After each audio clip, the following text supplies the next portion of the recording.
So you leave a competitive market alone and you get the socially efficient level of output, meaning all the units for which people are willing to pay more than it costs them to make are being made. This is what the resources, what the good is worth to people, what they're willing to give up for it. And this is the value of the resources in their next best use, what it costs to make.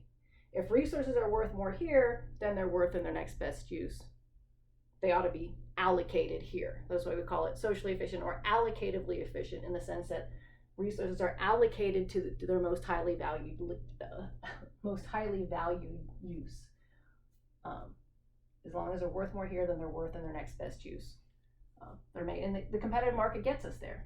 And so all potentially mutually beneficial transactions happen. Again, anytime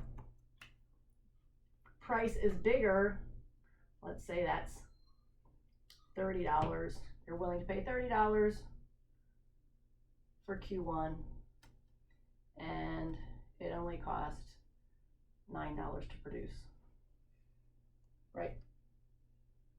Allocative efficiency says that unit ought to be made, right? I'm willing to pay $30. It's only costing you $9 to make. There's a price somewhere between those two things that makes us both better off. And let's say that price is $20. It's worth $30 to me, and I only paid $20 for it. It cost you $9 to make, and you got paid $20 to sell it. I'm better off by $10. I got that good for $10 less than I was willing to pay for it. You sold it for $11 more than it cost you to make. We are both better off. And that's what this is saying. Is like those gains, those gains from trade, as long as what it's worth to one person is more than it costs to make, there are those mutually beneficial transactions. There's those gains from trade to happen, or the term we use is surplus. In this context, and it has unfortunately other uses too, which can confuse people, but the surplus, the benefit, the gains from trade is the benefit to you of being in the market. And so consumer surplus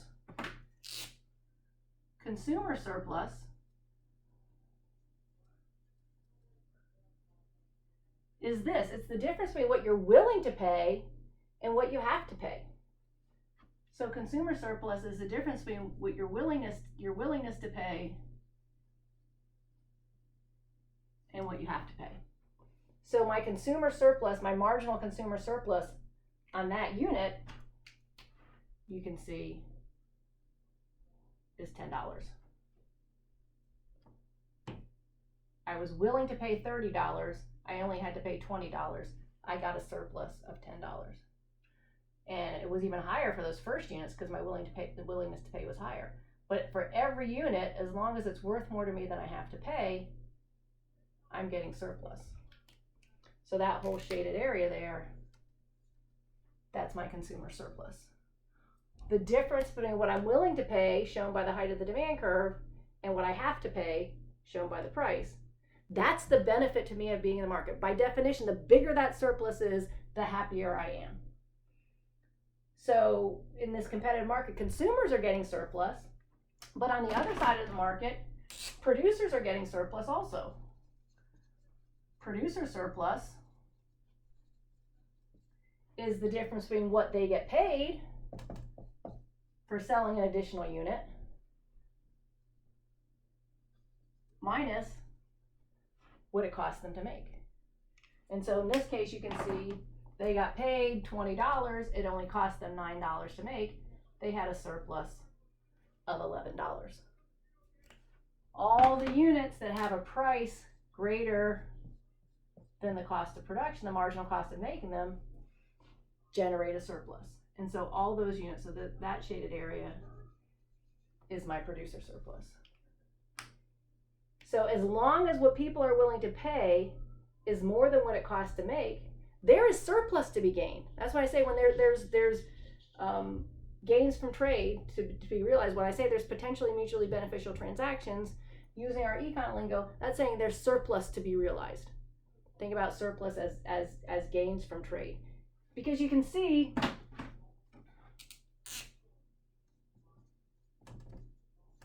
what consumers have to pay is the price. And so if we put these two things together,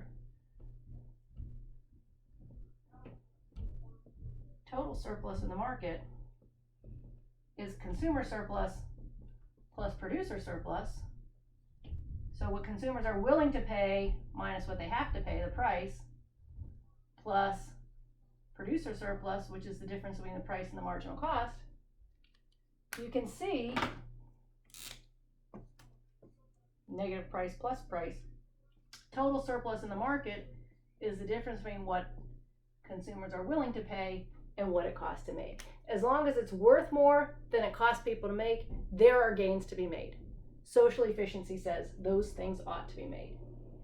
And so when we say that's a socially efficient level of output, we're saying all surplus, all potential surplus, all potential gains from trade is realized. There are no gains left on the table. Every unit that's worth more than it costs to make is being made. And so that surplus, in this case, wherever the price is, tells you how that surplus is split between consumers and producers. But as long as what people are willing to pay is more than what it costs to make, there's a price between them that can make both of them happy. The higher the price is, the happier the producer is. The lower the price is, the happier the consumer is. But as long as it's between what consumers are willing to pay and what it costs producers to make, everyone can be made better off. And you leave a competitive market alone, you end up with all surplus realized. As we'll see, if something happens and output doesn't get to that competitive output, in the case of, as we'll see with price floors or price ceilings or taxes or other sort of restrictions of the market, if the market's not competitive, if we don't get to that output, there would be surplus that goes unrealized. And we'll talk in coming segments about situations in which that happens, in which not all surplus is realized. But that's the beauty of competitive markets, is that when you leave them alone, they find their way through that invisible hand to this equilibrium where what people are willing to pay is exactly equal to what it costs to make. All potential surplus is realized. All potential gains from trade are happening. There's nothing left on the table. And that's what we mean by efficiency.